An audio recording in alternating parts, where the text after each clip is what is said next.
programa Sonho Meu, VRT Channel para todo o Brasil, canal de streaming, todas as televisões, Smart TV, pelos aplicativos, pelo site, mais de 5.000 cidades brasileiras, trazendo os melhores entrevistados do Brasil. Aqueles que muitas vezes não saem na rede convencional de televisão. Luiz Paulo, com a gente, muito prazer. Além de tudo, escritor. Nós falamos um pouco da vida dele no programa anterior, agora vamos centrar um pouco mais nesse livro surpreendente, inédito. Ele me pediu para fazer um prefácio, então eu li já 2, 3 vezes para tentar entender uma verdadeira explosão da informação e da coragem. Teve muita coragem de escrever textos no debate normal da humanidade. Me diga, Luiz Paulo, que livro é esse? Qual o nome do livro? Quando você vai lançar? Dá uma geral, porque daqui a pouco eu quero aprofundar. Primeiro livro que é a capa. Já toquei nessa folha assim, ver se tem algum erro de português, às vezes passou alguma coisa, então chegou, acho, mais uma semana, estamos com ele liquidado.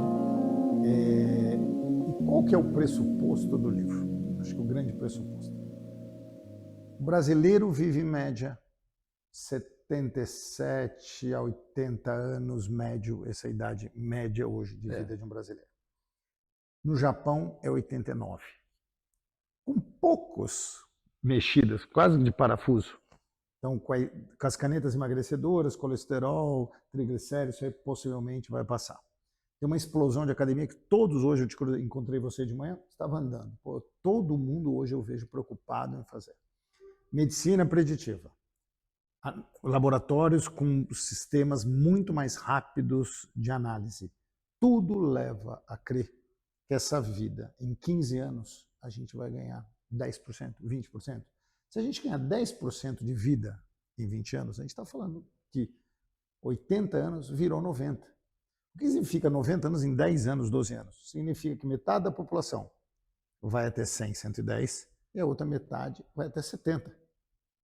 Então você tem um modo longevo de ver o ser humano, principalmente no Brasil. O livro é focado no Brasil. Lógico que tem as lições do mundo inteiro, as grandes lições do mundo. Se nós formos viver média de 90, 95 anos, mudou a perspectiva de tudo. As negociações com todos os campos da vida mudaram absolutamente. E aí tem uma coisa que a gente conversou muito. Sempre se tocou no ponto saúde. Saúde, como a gente faz para envelhecer. Mas nunca se tocou nos outros pontos. A negociação com Deus, o pecado, profissões, amores, o tédio da vida, a morte. Então agora foi uma reflexão um pouco filosófica, poética, parar um pouco e falar, calma aí, para cada campo, o que é uma vida de 110 anos e o que muda em cada um desses campos. Você acha 110, 120, mas isso pode ser mais longe. Eu acho que, de verdade, eu acredito, eu sei que a medicina está mudando muito, eu sei que o AI vai revolucionar as formas, mas eu acho que tem um estado que não vai dar. Tanto que a gente tem um problema hoje genial. O corpo está indo, o que não está indo é o cérebro. Hoje as doenças neurológicas é onde está segurando a galera, não é o corpo. O corpo está indo bem e o neurológico uma hora ele pega. Então as próximas, tem algumas fronteiras, essa é uma fronteira, tem uma outra fronteira. A mulher, o homem ganhou presente da revolução, como que é, não sei quem fala, que é o Viagra mais forte que a Revolução Socialista. Ele ganhou esse presente. Agora tem que vencer a menopausa da mulher. Por que não estender esse direito, não precisa de direito, mas estender essa produtividade até os 100 anos também? Aí você tem esses dois sexualmente, com libido, querendo mais e com mais testosterona, com mais estrógeno, indo para um outro patamar. Mas não com mais filhos. Não sei. Não sabe. Não sei. Você acha que pode voltar? Porque hoje... Você imagina... Olha, eu tive algumas experiências, não sei Walter as todas, eu tive alguns amigos que foram pais mais velhos. Eu acho que eu fui um pai mais velho, fui um pai com 37 anos. Eu confesso que é uma delícia essa renovação. Tem que só tomar um cuidado o seguinte, aí você já entrou você já jogou um vespeiro, que é o seguinte. Antes disso eu tive, vamos pensar no mundo de 100 anos. No mundo de 100 anos eu não sei se minha mulher vai me aguentar 100 anos, não sei se eu vou aguentar ela 100 anos. Então é muito possível que a gente viva mais de um amor. Aí no meu primeiro amor eu tive um filho. Aí no meu segundo amor eu não tive um filho. Aí no meu terceiro amor eu resolvi ter um filho, mas eu tô com o primeiro de lá atrás. Você está no terceiro. Eu tô no segundo. Aí eu tive um amor de lá atrás que o filho tá com 30 para 35 para ter neto e eu quero ter de novo aos 65. Então começa um mosaico a se compor que ele não é trivial. E ele não tem fórmula. Ele não tem fórmula, ele tem caminhos. Mas pode ser, eu estou com 70 anos, vou estar bem.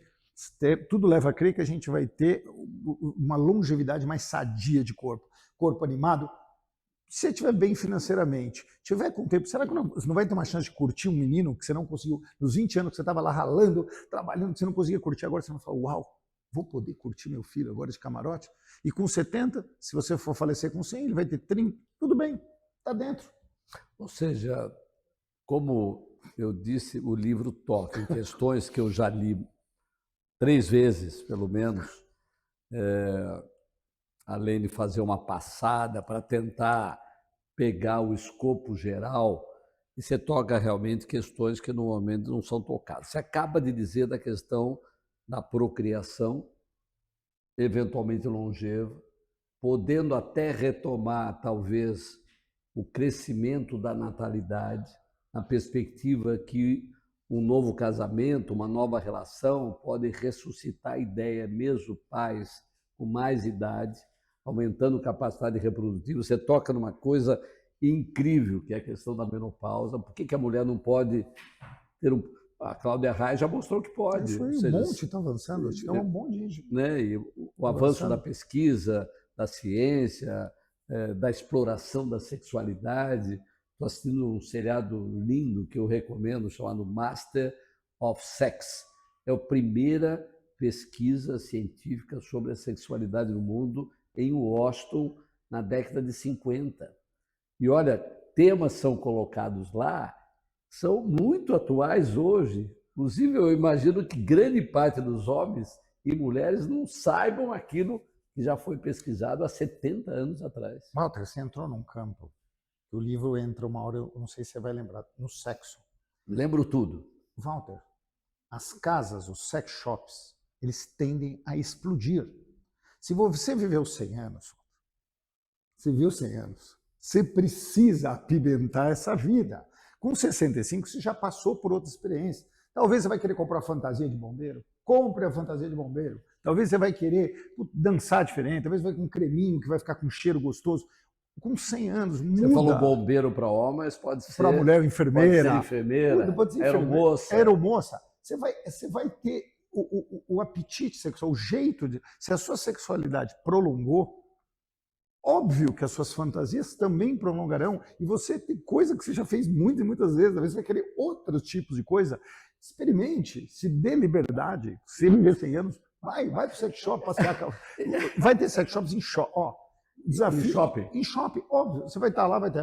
Estou vendo aqui longe uma loja Renner, vai ter ali uma Nut Bavária, e do lado vai ter um sex shop que talvez você vai entrar tranquilamente, talvez você vai até com seu filho. Você vai estar com 70, seu filho com 40, e fala, pai, olha, isso aqui funciona, isso aqui é bacana, hein? Olha, isso aqui é negócio, cabelo, seja o que for. É muito interessante, Cristóvão, você é muito provocador, polêmico, como eu disse. Você acha que esse tema do sexo, que nós fizemos alguns comentários aqui, da aeromoça, bombeiro, não pode ser interpretados como politicamente incorreto? Tomara que sejam. Tomara. Porque o politicamente correto, ele não pode matar a nossa picardia. De jeito, a hora que matou a minha libertinagem, Estrela da Manhã, ele automaticamente me matou. E isso é uma forma de castração, uma forma de policiamento. Por favor, façam amor. Façam o que vocês têm vontade de fazer. Uma delícia. Então, acho que poder viver fantasias, poder... Tudo respeitosamente, tudo, pessoa que está do seu lado, eu vou até onde existe o consentimento da pessoa do lado, mas que delícia poder experimentar. Pô, vai comprar não sei, chocolate, morango, chantilly, o que dá para fazer isso, meu? Experimenta. Eu tenho certeza que vai renovar os casais. Não, e é muito interessante porque você toca assuntos absolutamente geniais, ou seja, você pode estar trazendo, inclusive, uma ideia de que é possível você ter uma vida multifamiliar que não seja por traição, seja por encerramento de ciclos, o que eu aprendi na minha juventude, algo chamado de monogamia sucessiva. Ou seja, você é fiel, você é leal, encerra o ciclo, você entra num outro ciclo. Você acha, Luiz, que a gente pode ir vivendo um novo momento da organização da estrutura familiar, multifamiliar, multigeracional, sem ser necessariamente por traição, que é o modelo clássico de você trocar, não, mas no modelo de monogamias sucessivas, onde você encerra um ciclo e começa o outro. É possível. Acho que seria até mais honesto, meu. Acho que seria muito mais honesto. Sem dúvida. Tenho uma dúvida que seria honestidade. Tem algumas coisas que tenho dúvida, mas eu acho que tem repensar em algumas coisas que... Eu falo, essa discussão, ela cruza campos. A gente falou um pouco de sexo. O mundo jurídico, ele muda. Pensa em duas coisas. Se eu dividir meus bens a cada ciclo monogâmico que eu cruzar, acabou. Então você nasce, o contrato de bem, de casarei, qualquer divisão parcial de bens, ela morre nesse novo modelo de longevidade. Ela nasce dizendo que é meu, que é seu. Talvez a gente vai ter um acordo no meio, você ficou para cuidar dos filhos, então eu vou te passar alguma coisa, eu vou... Mas ele uma relação honesta. Mas dois e o outro casamento que veio o outro. Como que você reorganiza essa herança? Porque hoje... Eu falo, você deve ter visto, o que eu já vi de caso de brigas de irmãos, eu acho que todo mundo já viu 1000 casos.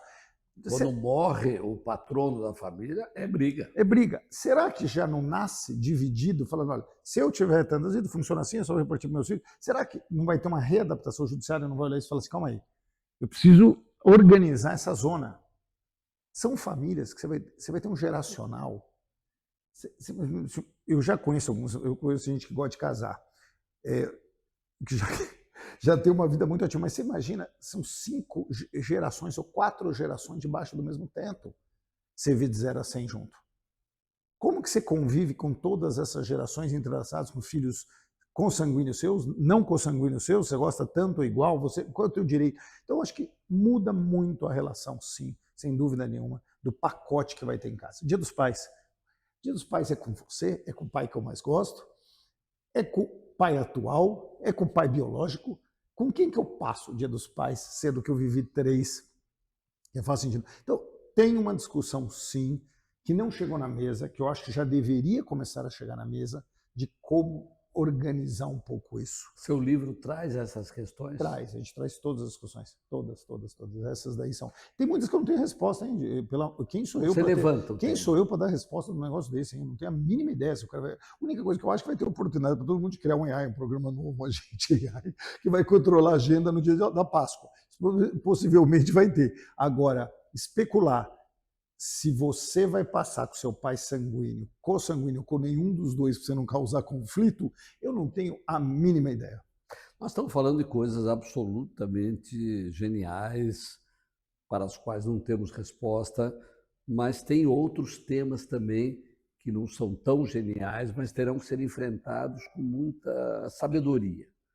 E você já tocou de alguma forma em 2, que é o problema do tédio e da morte. Eu sei que você trata isso no teu livro, mas eu queria que você aprofundasse. O que é o tédio? É o cansaço? É vontade de parar? O próprio... a gente, pobre do ser humano, que nunca passou tédio algum momento da vida, por mais intensa que seja essa vida. Tem momentos que você está lá, que você trabalha, você está 5 anos na mesma profissão, que você não foi promovido. Tem um momento do seu casamento que, putz grila, é um marasmo que às vezes o cotidiano te engole. É natural de enfrentar isso. Agora, viver 10 anos em tédio, olhar para o final da vida sem perspectiva de projeto, isso pode te trazer uma reflexão muito profunda sobre o tédio. Tem jeito de vencer o tédio? Lógico que tem. Projetos é sempre bom. entender que a vida não tem sentido é uma coisa. As pessoas criaram mundos. Hora de tirar a selva, olhar a maré baixa e falar o que é real, o que tem na minha mão que eu quero, que faz esse tédio ser menor do que ele se predispor a fazer isso. Eu não sei se eu fui claro. Quando você enxerga o tédio, você está 10 anos vivenciando uma vida que você acha que ela é a mesma, alguns amigos se foram, a sua paixão da sua vida se foi. Você tem o direito de também encerrar esse tédio. Você tem o direito de falar, eu não quero mais viver isso. Estão passando do tédio para a morte, que inclui eutanásia, autotanásia, todos os elementos. Esse é um tema central, tema da morte. Escolhida. Tema da morte escolhida. Eu sou liberal, eu acho que você deveria poder sim ter o teu direito de eutanásia. Para mim isso é um tema bobo, até bobo, desde que não seja circunstancial. Porque é lógico que no meio da sua vida você falou, putz, eu perdi meu emprego, minha mãe acabou de falecer, eu quero me matar. Não, não é. Esse cara tem que tirar isso daí. Você não está falando em suicídio. Não estou falando de suicídio, não estou falando e estou falando de um acompanhamento também. Eu acho que você tem que ter um psicólogo, tem que ter um bom advogado, tem que ter um bom médico que olhe e fala assim, a sua decisão é em sã consciência. Você consegue escolher, não estou nem pegando aqueles casos extremos, hein, que você, por algum motivo, você ficou paralítico, claro. Nem estou pegando isso. Estou pegando o caso, cansei. Você está falando da opção. Opção. Cheguei com 92 anos, entreguei tudo que eu precisava nessa vida, está gostoso, os filhos estão crescidos, minha companheira já se foi, li as coisas que eu queria. Tá bom. Ô, Luiz, minha mãe morreu com 96 anos, absolutamente perfeita, do ponto de vista neurológico, físico, mas falou literalmente, filho, estou cansada. Não tenho mais. Vivi tudo que eu queria. Sofri muito, vivi muito, tive o que eu quis, mas cansei. Então, não se preocupe comigo. Se eu for embora, me deixa aí. Assim, exatamente do jeito que você está dizendo. Eu vejo algumas pessoas tratando isso como um tabu. Enquanto eu estiver bem, eu fico... Por favor, esse direito é seu. Cada um entende o que viveu baseado nas suas experiências e pode decidir parar, desde que, repetindo a primeira frase, que eu acho que ela é importante, que não seja circunstancial. Porque são ciclos que a gente passa. Portanto, você fala em morte produzida. Produzida. Muito bem. Morte produzida. Tem dois tipos mais clássicos, que é a eutanásia, você fazer, e a autotanásia, que você deixar acontecer para não usar equipamentos que prolongam, segundo a avaliação da família da pessoa, desnecessariamente, porque não vai ter uma solução positiva. Muito bem. E a religião aí? A religião é uma discussão muito genial.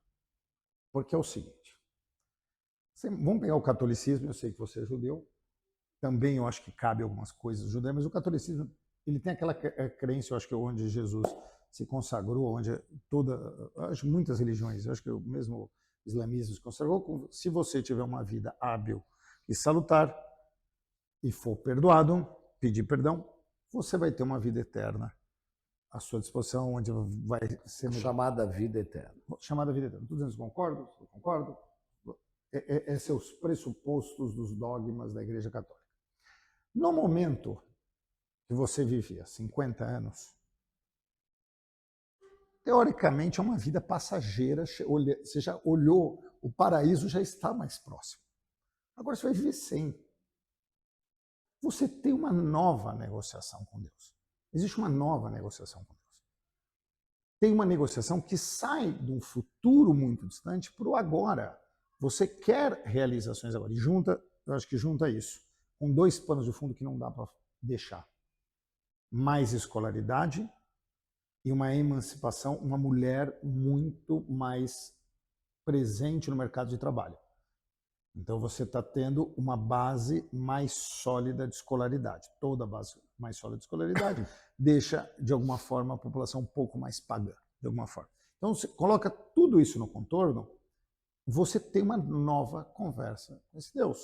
Você tem uma nova conversa. Esse Deus, o suicídio, acho que em grande parte das religiões é morrer. O suicídio nunca é aceito. E tem uma causa, e tem uma parte que ela é mais fácil.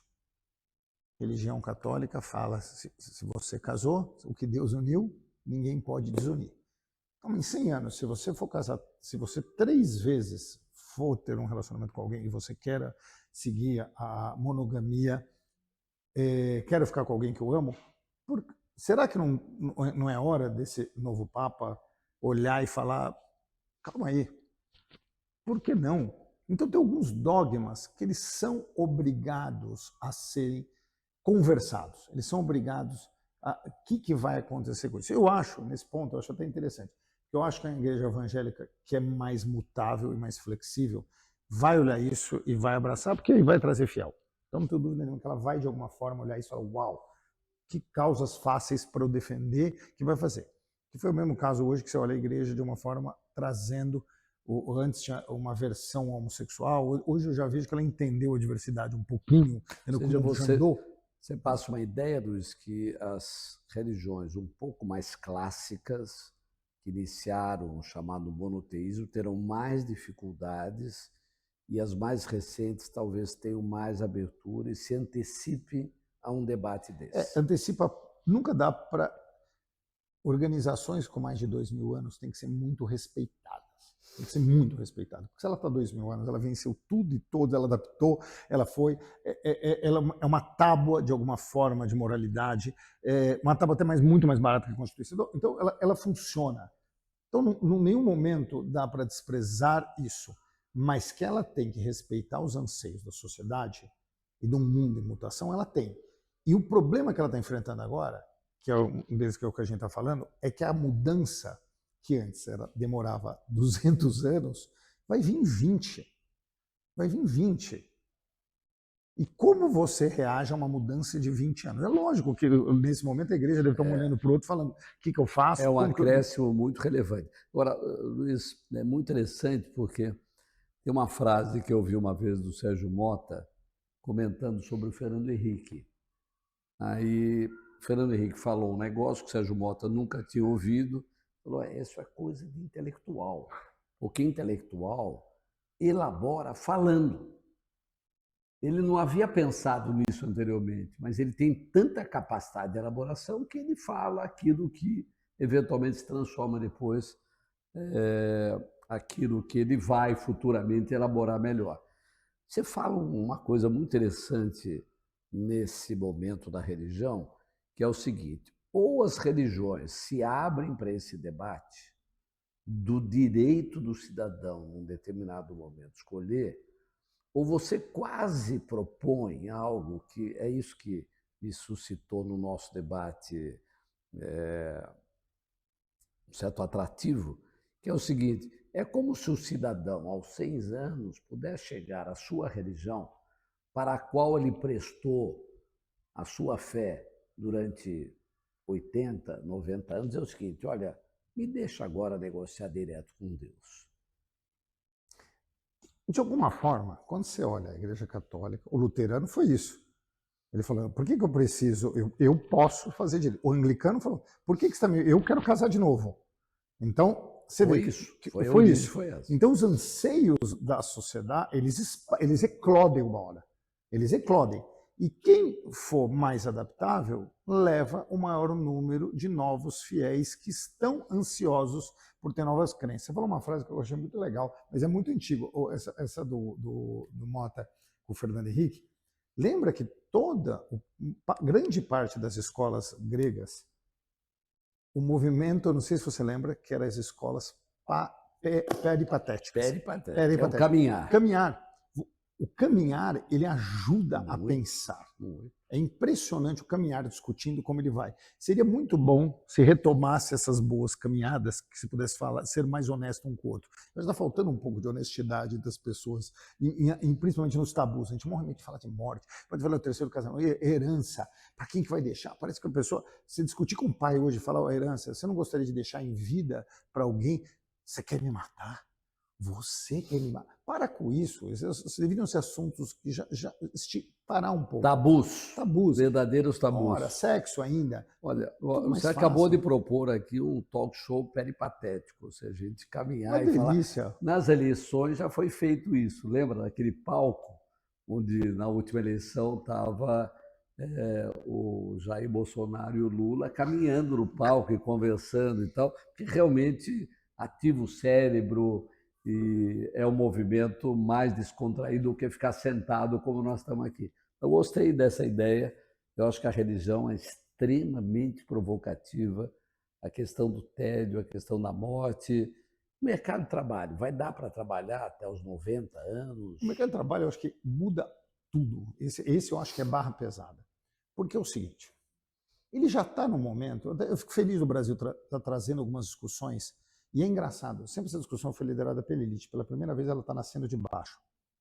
A CLT já não cabe, já não tem pé e cabeça uma CLT.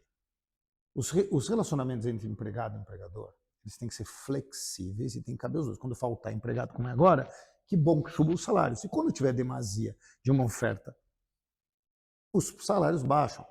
Firmar pisos ou o Estado tratar a gente como criancinha, de falar, olha, eu preciso agora da saúde mental porque você não sabe que a empresa é tóxica, sai fora, vai trabalhar em outra empresa. Então, que a gente trata no livro de uma outra forma, que é o seguinte, tem 3 movimentos que eu acho que são clássicos. Então, primeiro a gente falou, você não tem uma previdência, se essa previdência vai para o buraco num curto espaço de tempo e o governo não tem fonte, nem grana, para sustentar um envelhecimento, 2 soluções. Pago menos ou você trabalha até mais. Então, só lembrando que essa questão da Previdência não é nem de envelhecimento, é muito antigo, já com idades muito mais baixas do que a atual. Não, tanto que a gente conversou disso. É imprescindível, não sei se vai ser no próximo governo, dependendo de quem seja, ou no outro, vai ter a nova reforma. Vai ter a nova reforma previdenciária. Inexorável. E aí, qual é a primeira medida? Que seja, nós já sabemos que a aposentadoria não será aos 60, será aos 70 ou aos 80 anos. 80 eu só vou receber? Sim, senhor. E se receber? Você já imaginou a briga? Não, pelo amor de Deus. Não dá nem para imaginar. Terror, não. Só que as pessoas têm que entender o seguinte, não é discussão. Você chegar no campo da lógica, não tem quem paga essa conta. Então, ponto. Ponto. Segundo ponto, ainda bem a gente falou, você tem um Uber, você tem um programador que quer prestar serviço aqui e ali, você tem um estoquista que quer trabalhar 12, você tem um jovem, que o jovem não tem mais o discurso sindicalista, ele não quero trabalhar 6 por 8 e que me... Não quer, ele quer trabalhar a hora que ele quer ser remunerado, ele quer de repente trabalhar a fidelidade dele com a empresa é outra, ele não pensa naquela carreira, ele quer servir a quem ele quer trabalhar em casa. Genial isso. Se é genial isso, não, governo, não tenho que colocar ele num quadradinho e falar tem que ser 8 a 5 e você tem que fazer isso. Acabou. Então são as discussões meio óbvias de um mercado de trabalho, trabalho de mutação. Não é meu caso, mas comecei a carreira como jornalista. Aí fui para relações públicas. Chegou nos 50 anos, cansei. 20 anos no jornal. Todo mundo exaure um pouco do que faz alguma hora. Todas as profissões. O que você vai ter que fazer? Eu quero ser médico com 50 anos, quero a tua carreira, quero ser médico. E por que não? Ele estuda mais 5. Só que muda, depois a gente vai entrar em universidade, porque agora a gente tem esse é um problema, isso é uma bomba, eu acho. É uma pena, mas nós temos 2 minutos. Tá bom. Então, não vai dar para entrar depois, a não ser que a gente faça um terceiro programa que nunca aconteceu aqui. Mas nós vamos pensar isso numa outra oportunidade, porque eu tenho agora, Luiz, primeiro, quando você lança o livro, lembrar o nome do livro, faz uma sequência, o nome do livro, quando você lança, e eu queria que você olhasse para a câmera e dissesse qual é o sonho meu do Luiz Paulo. O livro chama Homo Longevus, estamos lançando ele dia 16 de junho, e vai estar disponível em vários lugares, na Amazon e mais algumas livrarias. Estou muito animado com o livro, tomara que te provoque um pouco, de repente você não concordar, viu? Não estou pedindo concordar ou desaprovar, estou pedindo para você ajudar a gente na discussão.